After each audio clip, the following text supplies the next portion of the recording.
Hello friends, welcome you online BA classes. This video is very important for BA second year third semester education के लिए मित्रों।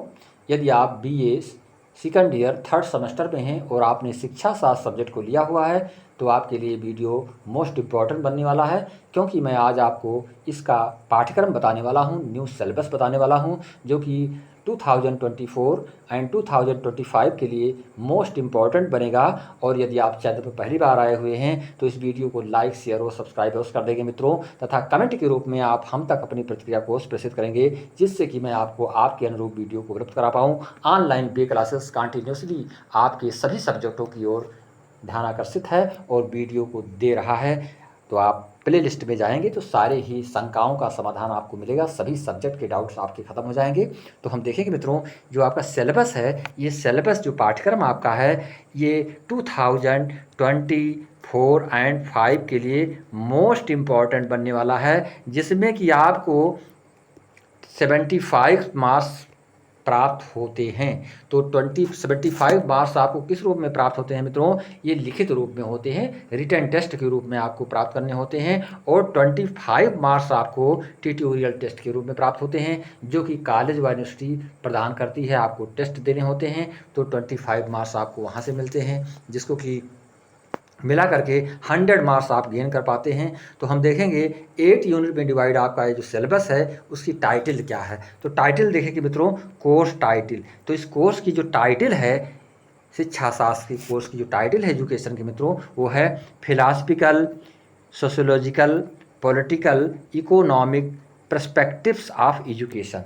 तो perspectives of education का मतलब होता है मित्रों परिप्रेक्ष्य, यानी कि शिक्षा का परिप्रेक्ष्य, यानी शिक्षा के दार्शनिक, समाजशास्त्रीय, राजनीतिक, आर्थिक परिप्रेक्ष्य। ये आपकी हेडिंग है, टाइटल है, जो कि प्रश्न पत्र के रूप में आपके समक्ष आएगी जब आप एग्जाम में बैठोगे मित्रों।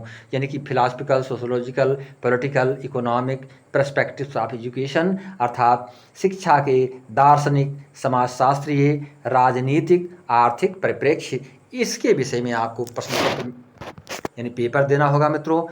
तो इसमें आपको 8 यूनिट मिलेगी, यानी फर्स्ट से लेकर के 8 यूनिट तक डिवाइड आपका जो सिलेबस है, मैं प्रत्येक यूनिट को आपको डिटेल में समझाने जा रहा हूं। तो देखेंगे मित्रों, फर्स्ट यूनिट जो आपको मिलेगी, इस फर्स्ट यूनिट में आपको क्या क्या पढ़ना है, किस किस पॉइंट के अंतर्गत आपको अध्ययन करना है, पूरा ही डिटेल आप देखेंगे यहाँ पर।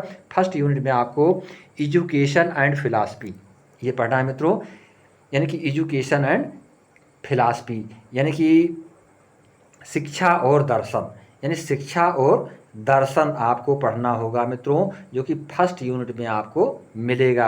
अब शिक्षा और दर्शन के अंतर्गत किन किन पॉइंटों को पढ़ना है देखेंगे मित्रों। Meaning and concept of philosophy and दर्शन। देखिए मित्रों, दर्शन और दर्शन का अर्थ, meaning and concept of philosophy and दर्शन। तो देखेंगे मित्रों, दर्शन और दर्शन का अर्थ और अवधारणा। दर्शन और दर्शन के बीच अंतर आपको देखने को मिलेगा, डिफरेंस बिटवीन फिलॉसफी एंड दर्शन, यानी दर्शन और दर्शन के बीच अंतर, ये भी आपको पढ़ना है मित्रों। इट्स रिलेशनशिप विथ एजुकेशन, शिक्षा के साथ इसका संबंध। तो इतने पॉइंट्स आपको पढ़ने हैं यूनिट फर्स्ट में मित्रों, जो कि आपके लिए मोस्ट इंपॉर्टेंट बनेगा। और इसके पश्चात ये पॉइंट आपको ए पॉइंट के अंतर्गत पढ़ने होंगे, ए बिंदु के अंतर्गत पढ़ने मित्रों। बी में आपको देखना है इसी फर्स्ट पॉइंट यूनिट में, branches of philosophy and education, यानी branches of philosophy and education, यानी कि दर्शन, शिक्षा, जो शिक्षा है, दर्शन और जो शिक्षा है उसकी शाखाएं क्या हैं, दर्शन और शिक्षा की शाखाओं के विषय में आपको बताया जाएगा मित्रों, जो कि आपको बहुत ही इंटरेस्टेड लगेगा। दर्शन जो होता है, दर्शन का मतलब जो दृष्टिकोण है, जो कि मतलब ये फिलॉसफी और दर्शन, यानी कि उसको हिंदी में दर्शन कहते हैं, इंग्लिश में फिलॉसफी कहते हैं। तो दर्शन और शिक्षा का क्या संबंध है, इसके विषय में पूरी जानकारी, दर्शन और शिक्षा की जो शाखाएं हैं, जो ब्रांचेज हैं, उसके विषय में इसमें बताया जाएगा। ये सारे पॉइंट आपको यूनिट फर्स्ट के अंतर्गत पढ़ने होंगे। अब हम आपको यूनिट सेकंड के अंतर्गत ले चल रहे हैं, तो यूनिट सेकंड की ओर ले चल रहे हैं, जो कि आपके लिए बहुत ही इंटरेस्टेड बनेगा यूनिट सेकंड। तो यूनिट सेकंड आप देखेंगे मित्रों, यूनिट सेकंड में आपको पढ़ना है ये brief introduction to ancient Indian philosophies. यानी यूनिट सेकंड में जो आपको पढ़ना है, इस यूनिट सेकंड में पढ़ना है प्राचीन भारतीय दर्शन का संक्षिप्त परिचय।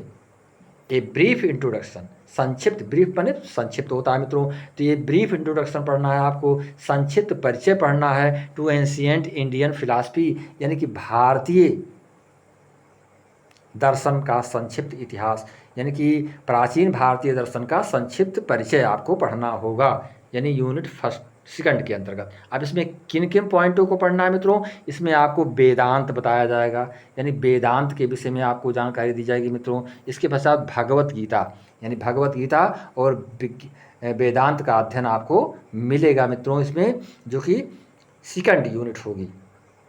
अब आपको थर्ड यूनिट में क्या पढ़ना है, थर्ड यूनिट की ओर आपको ले चल रहे हैं। इसमें आपको पढ़ना है a brief introduction to western philosophies, यानी ये ब्रीफ इंट्रोडक्शन आपको पढ़ना है और वेस्टर्न फिलॉसफी के विषय में पढ़ना है मित्रों। तो इसमें आपको पश्चिमी दर्शन का संक्षिप्त परिचय, यानी पश्चिमी दर्शन का आपको संक्षिप्त परिचय बताया जाएगा, जो कि यूनिट थर्ड के अंतर्गत होगी मित्रों। इसमें आपको पढ़ना है पॉइंट के अंतर्गत, ए पॉइंट के अंतर्गत पढ़ना है आइडियलिज्म। आइडियलिज्म क्या होता है मित्रों, आइडियलिज्म की हिंदी होती है आदर्शवाद, यानी आदर्शवाद के विषय में आपको बताया जाएगा मित्रों। बहुत ही इंटरेस्टेड टॉपिक है। इसके पश्चात नेचुरलिज्म, यानी कि बी पॉइंट में आपको पढ़ना है प्रकृतिवाद, नेचुरलिज्म के विषय में बताया जाएगा। इसके पश्चात सी पॉइंट में आपको पढ़ना है यानी कि प्रैग्मेटिज्म, यानी कि इसमें जो है व्यवहारिकता, यानी कि इसको कहते हैं व्यवहारिकता के विषय में बताया जाएगा, जो कि सी पॉइंट के अंतर्गत होगा मित्रों, यानी कि प्रैग्मेटिज्म के बारे में। और ये आपकी थर्ड यूनिट होगी। इसके पश्चात आपको यूनिट 4 में जो पढ़ना है आप समझते चलेंगे, some permanent educational thinkers, most important. Unit 4 में आपको पढ़ना है मित्रों कुछ प्रमुख शैक्षिक विचारक, यानी कुछ प्रमुख जो शैक्षिक विचारक हुए हैं उनके विषय में आपको बताया जाएगा।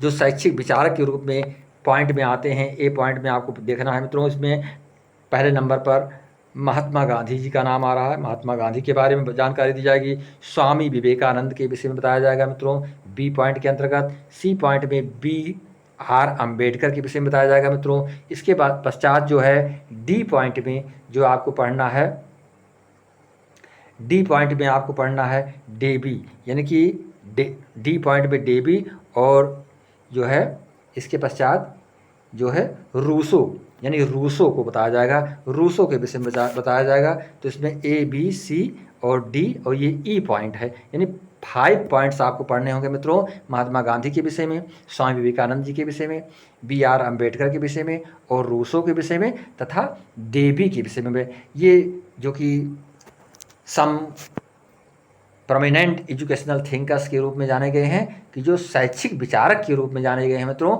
इनके विषय में आपको अध्ययन कराया जाएगा यूनिट 4 के अंतर्गत। अब हम आपको यूनिट 5 की ओर ले चल रहे हैं। यूनिट 5 में आपको क्या पढ़ना है, तो पूरे ही टॉपिक को आप समझते चलेंगे, आगे बढ़ते चलेंगे, सारे ही पॉइंट आपको समझ में आ जाएंगे।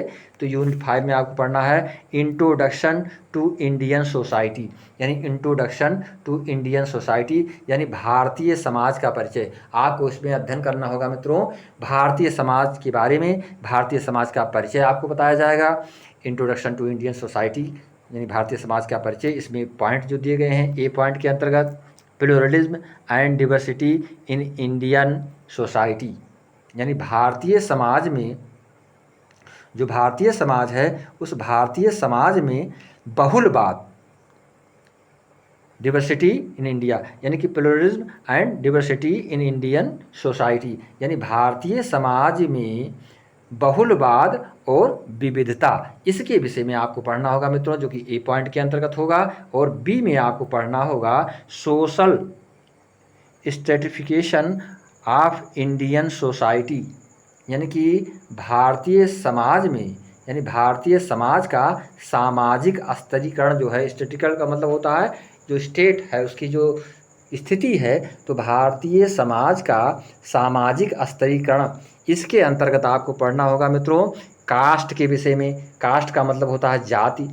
इसमें जाति के बारे में बताया जाएगा। और फिर क्लास का मतलब होता है, क्लास का मतलब होता है वर्ग, जाति, वर्ग और जेंडर। जेंडर का मतलब होता है मित्रों लिंग, यानी कि जाति, वर्ग और लिंग के विषय में बताया जाएगा, जो कि भारतीय समाज का सामाजिक स्तरीकरण के अंतर्गत, टॉपिक के अंतर्गत आपको पढ़ना होगा, जो आपको यूनिट 5 में मिलेगा। अब हम आपको यूनिट 6 की ओर ले चल रहे हैं। यूनिट 6 में क्या क्या पढ़ना है, तो social education and society. Unit 6 में मित्रों आपको पढ़ना है, यूनिट 5 में, यूनिट 5 में बता चुका हूं आपको मित्रों। यूनिट 6 में आपको पढ़ना है मित्रों school education and society. School education and society unit 6 में आपको पढ़ना है। इसमें आपको स्कूली शिक्षा और समाज, यानी स्कूली शिक्षा और समाज के विषय में बताया जाएगा मित्रों, जो कि यूनिट 6 होगी आपके लिए। इसमें ए पॉइंट में आपको पढ़ना है school as social organisation. School as social organisation, इसका मतलब हुआ मित्रों सामाजिक संगठन के रूप में स्कूल, यानी सामाजिक संगठन के रूप में विद्यालय, स्कूल। तो इसके विषय में टॉपिक आपको पढ़ना होगा ये। इसके बाद सोशल चेंज एंड एजुकेशन, सामाजिक परिवर्तन और शिक्षा। सोशल चेंज का मतलब होता है सामाजिक परिवर्तन एंड एजुकेशन और शिक्षा, यानी सामाजिक परिवर्तन और शिक्षा।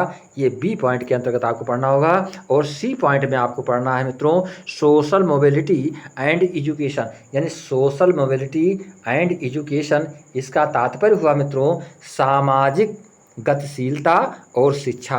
मोबिलिटी का मतलब होता है गतिशीलता और एजुकेशन का मतलब होता है शिक्षा। तो आप पूरी तरह से समझेंगे इसको, मतलब सामाजिक गतिशीलता और शिक्षा, ये पढ़ना है आपको यूनिट 6 के अंतर्गत सी पॉइंट में, जो कि आपके लिए मोस्ट इंटरेस्टेड बनेगा, बहुत ज़्यादा रुचिकर बन जाएगा मित्रों। अब आप देखेंगे यूनिट 7। यूनिट 7 में आपको क्या पढ़ने हैं, तो यूनिट 7 में आप देखेंगे मित्रों इसमें आपको पढ़ना है पॉलिटिकल प्रॉस्पेक्टिव्स ऑफ एजुकेशन, यानी पॉलिटिकल प्रॉस्पेक्टिव्स ऑफ एजुकेशन। इसके विषय में आपको पढ़ना है, जो कि यूनिट 7 होगी आपके लिए, बहुत ही इंटरेस्टेड होगी मित्रों।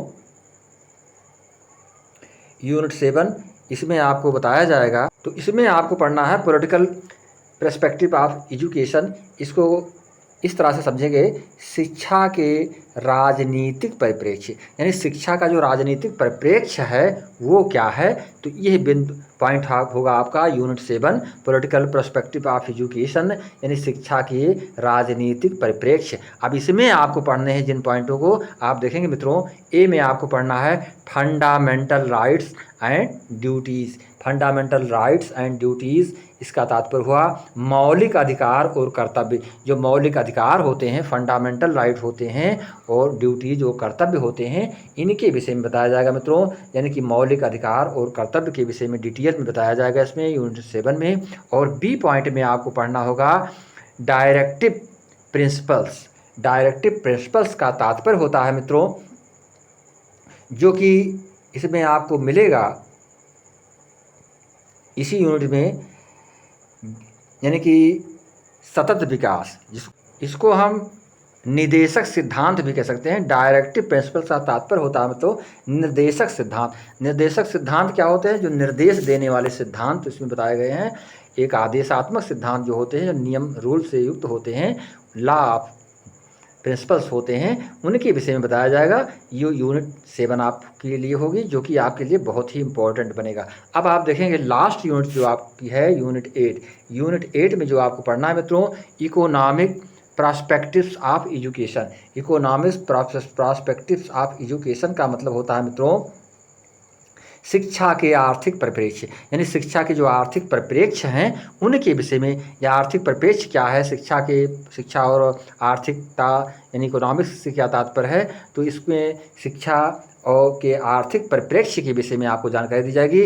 ए पॉइंट में आपको पढ़ना है education as development indicator. Education as development indicator का तात्पर्य होता है मित्रों विकास संकेतन के रूप में शिक्षा, यानी विकास संकेतन के रूप में शिक्षा आपको अध्ययन कराया जाएगा। इसके पश्चात बी पॉइंट में एजुकेशन फॉर सस्टेनेबल डेवलपमेंट, तो सतत विकास के लिए शिक्षा। जो सतत विकास होता है एजुकेशन ऑफ सस्टेनेबल का मतलब सतत, डेवलपमेंट का मतलब विकास, अर्थात सतत विकास के लिए शिक्षा, ये बी पॉइंट के अंतर्गत आपको अध्ययन कराया जाएगा। और सी पॉइंट में आपको पढ़ना है मित्रों UN millennium developments goals wise sustainable developments goal. तो इसमें संयुक्त राष्ट्र सहस्त्राब्दी विकास लक्ष्य बनाम, इसमें आपको सतत विकास लक्ष्य ये जानना है कि संयुक्त राष्ट्र सहस्त्राब्दी विकास लक्ष्य बनाम सतत विकास लक्ष्य। तो इसमें आपको UN millennium developments goals wise sustainable developments goal, तो इसमें आपको जो संयुक्त राष्ट्र सहस्त्रवादी विकास जो बनाया गया, शताब्दी जो विकास हुआ संयुक्त राष्ट्र सहस्त्रवादी विकास लक्ष्य बनाम सतत विकास लक्ष्य जो कराया गया, जो उसके साथ डेवलपमेंट कराया गया, आगे बढ़ती हुई शिक्षा को दिखाया गया, उसके लक्ष्य प्राप्त कराया गया, प्रदान कराया गया। तो इस पॉइंट्स के अंतर्गत आपको पढ़ना होगा जो कि ABC यानी यूनिट 8 में आपको ABC 3 पॉइंट्स के अंतर्गत अध्ययन करने होंगे मित्रों, जो कि आपके लिए बहुत ही इम्पॉर्टेंट होगा एग्ज़ाम के लिए। तो मैं चाहूँगा कि यदि आप चैनल पहली बार आए हुए मित्रों तो कमेंट के रूप में आप हम तक अपनी प्रतिक्रिया को प्रेषित करेंगे तथा हमारे प्लेलिस्ट पर जाकर के आप अपने अनुरूप वीडियो को अवश्य प्राप्त करेंगे। इसी के साथ नमस्कार, जय हिंद, जय भारत।